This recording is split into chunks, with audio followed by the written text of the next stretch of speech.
觉，哦，怎么了？ तो स्टार्ट करते हैं ड्रामा के नेक्स्ट एपिसोड को। यहाँ पर दिखाया जाता है कि यू और तियान धागे से खेल रहे होते हैं, तभी एक मैड बाहर आ जाती है जिसका नाम जाओ की है और ये सिंजाओ की खास मैड है। लेकिन जब वो अंदर आती है तो देखती है कि तियान अभी भी सो रहा है और वो काफ़ी बीमार है। तो वो कहती है कि ये लीजिए, मैंने आपके लिए दवाई लाई है। तो यूहू कहती है कि तुम ग्रैंड मदर की लीड मैड हो, फिर भी तुम मेरी मैड नहीं हो, तुम बार बार क्यों चली आती हो। के बाद वो मैड कहती है कि ये बहुत ही खास मेडिसिन है, इसे 18 हर्ब्स से बनाया गया है जिसे यंग मास्टर की बहुत ही कठिनता से प्राप्त किया है। उसके बाद वो पूछती है कि क्या मैं यहाँ की सफाई कर दूँ। तो तियान कहता है कि नहीं, तुम मत करो, ये यूहू करेगी। उसके बाद वो उसे भेज देता है। उस मैड को उन पर थोड़ा थोड़ा शक हो रहा था, फिर वो बाहर चली जाती है। उस मैड के जाते ही तियान उस मेडिसिन को एक पॉट में गिरा देता है। तो यूहू पूछती है कि ये तुमने क्या किया। तो तियान कहता है कि कभी कभी मेडिसिन ना लेना और कभी कभी ना लेने से इनकार करना अच्छा होता है। तो यूहू कहती है कि मुझे कुछ भी नहीं समझ में आया। तो तियान कहता है कि कोई बात नहीं, चलो हम लोग एक वॉक पर चलते हैं। उसके बाद तियान यूहू को एक बहुत ही बढ़िया सी जगह पर ले जाता है जहाँ पर वो जाकर बहुत ज़्यादा खुश हो जाती है। और वो बताता है कि ये गार्डन मेरी ग्रैंड मदर ने मेरे लिए बनवाया है। और फिर वो उसे साइन बोर्ड दिखाता है और कहता है कि देखो, और कहता है कि ये सुलेख मैंने गार्डन के लिए लिखवाया है। उसके बाद यूहू उसे आधी टेढ़ी नज़रों से देखते हुए पढ़ती है, the guard of honey. Tian उसकी ओर देखने लगता है, फिर यूहू उसकी ओर देखती है और हंसने लगती है और कहती है कि क्या मैंने गलत पढ़ा है। तो तियान कहता है कि नहीं, सही है। उसके बाद यूहू वहाँ से घूमने के लिए अगल बगल चली जाती है। तो तियान सोचता है कि ज़्यादातर तो गलत ही पढ़ा है और कहता है कि क्या ये वेल एजुकेटेड मिस डू हैं जो कि पूरी तरह अनपढ़ है। ये बहुत ही अजीब है, लेकिन ये बहुत ही ज़्यादा फन भी है। उसके बाद तियान उसे एक घर के अंदर ले जाता है। तो यूहू कहती है कि ये बहुत ही बढ़िया है। उसके बाद तियान एक और साइन बोर्ड दिखाता है जिस पे लिखा होता है कि ज्ञान और इसलिए खुशियाँ। तो वो यूहू से कहता है कि तुम्हें ये सुलेख कैसा लगा। तो यूहू कहती है कि बहुत बढ़िया। तो तियान कहता है कि फिर पढ़ो। यूहू ये सुनते ही घबराने लगती है और वो उसका पहला अक्षर ज्ञान पढ़ती है।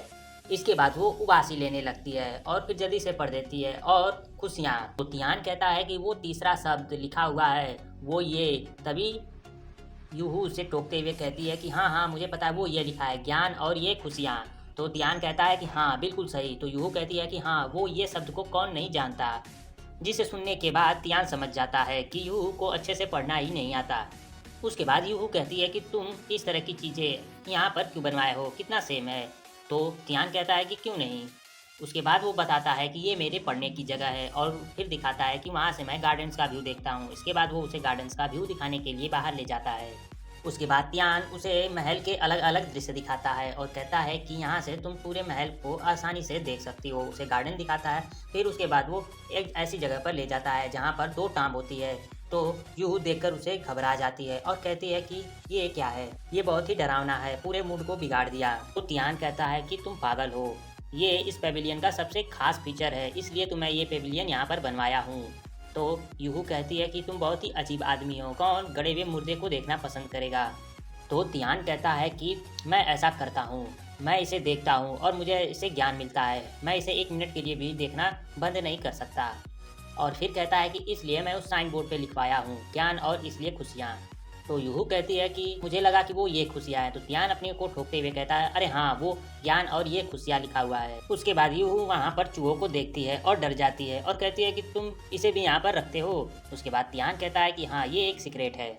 बिंग योन के गार्डन में घूम रही होती है और घूमते घूमते एक रूम के बाहर पहुंचती है जहां पर नौकरानियां उसे जाने से रोकती हैं, लेकिन बिंग उनकी बात नहीं सुनती है और अंदर चली जाती है जहां पर वो देखती है कि योन के पहले 2 मरी हुई पत्नियों का स्तंभ लगा होता है। तो वो देखकर घबराने लगती है। तभी वहां पर सुपरवाइजर ली आ जाता है और उसे वहां से जाने के लिए कहता है। उसके बाद तियान वैद लू से मिलने आता है। तो वैद लू कहते हैं कि तुम्हारी नई नई शादी हुई है, लेकिन तुम मुझसे बार बार मिलने क्यों आ रहे हो, अपनी पत्नी के साथ समय क्यों नहीं बिताते। तो तियान कहता है कि मास्टर, मैंने सुना है सिंजाओ की जो मिस डू हैं वो लगभग मेरी उम्र की हैं और वो बहुत वेल एजुकेटेड हैं और शांत हैं, लेकिन कुछ दिनों से इस दुल्हन को परखने के बाद ऐसा नहीं लगता। इसकी उम्र भी मुझसे काफ़ी छोटी है और इसे पढ़ना लिखना भी नहीं आता है, फिर भी ये बहुत क्यूट है और ये बहुत बहादुर है। उसने ग्रैंड मदर को मेरी शादी करने के लिए फोर्स किया। क्या उसने इस शादी में कुछ गड़बड़ किया है या इधर उधर किया है? इसके पीछे जरूर कुछ कारण है। उसके बाद दिखाया जाता है कि यूहू जल्दी जल्दी जा रही होती है तो उसकी मैड यानी डूबिंग की मैड उसे रोकते हुए कहती है कि थोड़ा तरीके से चलिए, जैसे मिस डूबिंग चलती हैं, कहीं आपका राज खुल न जाए। उसके बाद वो सभी औरतों के बीच पहुंचती है। वहाँ पर ग्रैंड मदर बताती हैं कि ये पार्टी यानी ये दावत खास मैंने रखी है ताकि हम लोग यहाँ पर पोयम करें और फन करें। उसके बाद वहाँ पर बैठी हुई दूसरी मदर कहती हैं कि यहाँ पर जो केकड़े हैं ये तुम्हारे गांव से लाए गए हैं, क्यों नहीं तुम कुछ इसके बारे में फन फैक्ट्स बताओ। तो यूहू कहती है कि आप लोग मुझे शर्मिंदा कर रहे हैं, मुझे इतना सारा देखकर कुछ भी याद ही नहीं आ रहा है। उसके बाद यूहू कहती है कि लेकिन मुझे वहाँ के सबसे पॉपुलर वाइट क्रैक्स के बारे में अच्छे से पता है, अगर मैं आपको ये सुनाऊंगी तो आप मेरे ऊपर हंसिएगा मत। तो वहाँ पर बैठी हुई ग्रैंड मदर कहती है कि अरे नहीं, हमारी हिम्मत कहाँ, तुम एक बहुत ही जानकार लेडी हो, तुम जो भी सुनाओगी हम लोग सुनेंगे। उसके बाद वो केकड़े के ऊपर कुछ कठोरता से सुनाती है कि उसकी आंखें बाहर आती हैं, उसके मुंह में गाज भर जाते हैं, उसकी स्किन बहुत हार्ड है और वो बहुत ही घमंडी है, उसके पैर बहुत तेज है और मैं नहीं रुक सकती इसका पैर तोड़कर इसे पकाकर और खाने में। उसके बाद सभी लोग ये सुनकर थोड़ा आश्चर्यचकित हो जाते हैं, लेकिन फिर हंसने का दिखावा करते हैं और कहते हैं कि ये जरूर एक यूनिक और सबसे बढ़िया पोएट है। उसके बाद यूहू अपने मन में सोचती है कि मैं अपने पिता के साथ पब में जाया करती थी, चाय घर में जाया करती थी, कौन जानता था कि मुझे भाषण देना पड़ेगा, कितना कठिन दिन है। उसके बाद 8 हथियार उस केकड़े को काटने के लिए मंगवाए जाते हैं। तो यूहू इसे देखकर कहती है कि ये सब क्या है, वो लोग केकड़े को मारने में इतना ज़्यादा समय क्यों लेने वाले हैं, क्यों नहीं बस उनका ये मुँह खा जाते हैं। उसके बाद ग्रैंड मदर कहती हैं क्यों नहीं इस केकड़े पर हम लोग एक एक पोएम सुनाई जाए। उसके बाद ग्रैंड मदर स्टार्ट करती हैं। उसके बाद यूहू की पारी आ जाती है। तो यूहू वहाँ पर रखे हुए औजारों को देखती है तो उसे कुछ में समझ में नहीं आता, तो वो उन औजारों को हथियारों की तरह समझती है और मार्शल आर्ट तरीके से केकड़े के ऊपर पोएम सुनाती है। ये सुनकर सभी लोग दंग रह जाते हैं, लेकिन ग्रैंड मदर कहती हैं ये बढ़िया है, लेकिन ये थोड़ा अनग्रेसफुल लग रहा था और ये सब मार्शल आर्ट मूव की तरह क्यों लग रहा था। तो यूहू की मैड इस सिचुएशन को संभालते हुए उन्हें समझाती है। उसके बाद पेंटिंग बनाने के लिए बाहर आते हैं। यूहू ने तो अपनी ज़िंदगी में कभी पेंटिंग बनाई ही नहीं होती है। उसके बाद सभी लोग पेंटिंग बना रहे होते हैं तो यूहू सोचती है कि जब मेरे पिता ने मुझे पढ़ने के लिए भेजा तो मैंने पढ़ाई क्यों नहीं की। उसके बाद धीरे धीरे सभी लोग अपनी पेंटिंग खत्म कर रहे होते हैं तो यूहू को वहाँ पर रखे हुए एक गुलदाउदी के फूल को बनाना होता है। तो यूहू के दिमाग में एक आइडिया आता है और वो पेंटिंग खत्म करती है। सभी लोग उस पेंटिंग को देखकर काफ़ी हैरान होते हैं और खुश हो जाते हैं। उसके बाद थोड़ा सा फ्लैशबैक दिखाया जाता है कि जो यूहू ने उस पेंटिंग को बनाई थी वो गुलदाउदी के फूल को तोड़कर उसे कलर में डुबाकर उसे पेपर पर ऐसे ही उतार देती है। उसके बाद बिंग को दिखाया जाता है जो कि अपने फादर और मदर को लेटर लिखती है और बताती है कि उसकी शादी गलत हो गई है और वो युआन के पैलेस में उसकी शादी हो गई है जो कि एक प्रिजन की तरह है। उसके बाद वो यूहू के बारे में सोचती है कि क्या वो ठीक होगी कि नहीं। उसके बाद वो सोचती है कि अगर मेरी शादी सही जगह भी होती तो फिर भी मेरी हालत इसी तरह होती। उसके बाद दिखाया जाता है कि यूहू बहुत ही ज़्यादा बोरिंग हो रही होती है तो उसे गार्डन में एक डंडा मिल जाता है और वो अपने कुंफू की प्रैक्टिस करने लगती है। तभी साउजी यानी यूहू की मैड आ जाती है और उसे ऐसा करने से रोकती है। ये सारी चीज़ें ध्यान देख रहा होता है। यूहू से वो मैड कहती है कि आप यहाँ पर डूबिंग है, आपको ऐसा नहीं करना चाहिए। उसके बाद वो लोग एक जगह बैठ जाते हैं जहाँ पर तियान की म्यूट सिस्टर आती है और जाओजी की आंखें बंद कर देती है। उसके बाद वो उनके साथ खुले अंदाज में एक चीज़ देकर वहाँ से चली जाती है जहाँ पर बताया जाता है कि वो काफ़ी अच्छी है। उसके बाद साउजी यूहू से पूछती है कि आपको तियान पैलेस यानी तियान महल कैसा लग रहा है।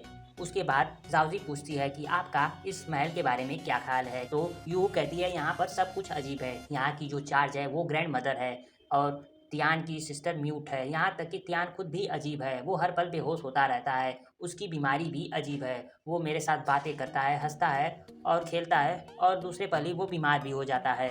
उसके बाद वहाँ पर एक नौकरानी आती है और कहती है कि आपको यंग मास्टर बुला रहे हैं। इसके बाद वो दोनों तियान के पास चली जाती हैं। तियान वहाँ पर उन्हें देखकर कहता है कि तुम यहाँ पर बहुत दिनों से ली मेंशन में हो, इसलिए मैं तुम्हारे पेरेंट्स को खबर करना चाहता हूँ कि तुम यहाँ पर अच्छे से हो, इसलिए मैं उन्हें कुछ गिफ्ट भेज रहा हूँ ताकि मैं अपना कुछ रिस्पेक्ट उन्हें दे सकूँ। आओ देखो इस लिस्ट में कुछ छूटा तो नहीं है। ये सुनकर यूहू थोड़ी सी हिचकिचाती है क्योंकि उसे तो पढ़ना ही नहीं आता है। तो वो लिस्ट देखती है और कहती है हाँ सब कुछ ठीक है। उसके बाद तियान कहता है कि ये पहली बार है कि मैं तुम्हारे पेरेंट्स को गिफ्ट भेज रहा हूँ, मैं उनका नाम अच्छे से नहीं जानता हूँ, तुम उनका नाम लिख दो। ये सुनकर यूहू की आंखें की खुली रह जाती है। वो अपने मैट की ओर देखती है और धीरे से कहती है कि मैं अपने पेरेंट्स का नाम तो खुद नहीं जानती। उसके बाद तियान फोर्स करता है नाम लिखने के लिए, तो यूहू मूर्ति की तरह बैठ जाती है और अपने मैट की ओर देखती है। उसकी मैट उसे किसी तरह उसके पेरेंट्स का नाम बताती है ताकि वो लिख पाए। वो किसी तरह नाम को लिखती है। उसके बाद अगले सीन में दिखाया जाता है जहाँ पर वो तियान उस नाम को देखता है जिसमें ज़्यादा चीज़ें गलत ही लिखी होती है, और वो वहाँ पर जाओजी यानी यूहू के मैट को बुलाता है। उसके बाद तियान जाओजी से बहुत कठोरता से पेश आता है और उससे सारी सच्चाई मालूम कर लेता है। तो जाओजी बताती है कि यूहू एक स्ट्रेट फॉरवर्ड गर्ल होने की वजह से उसने बिंग की मदद करने की सोची, इसलिए वो आपसे शादी कर ली।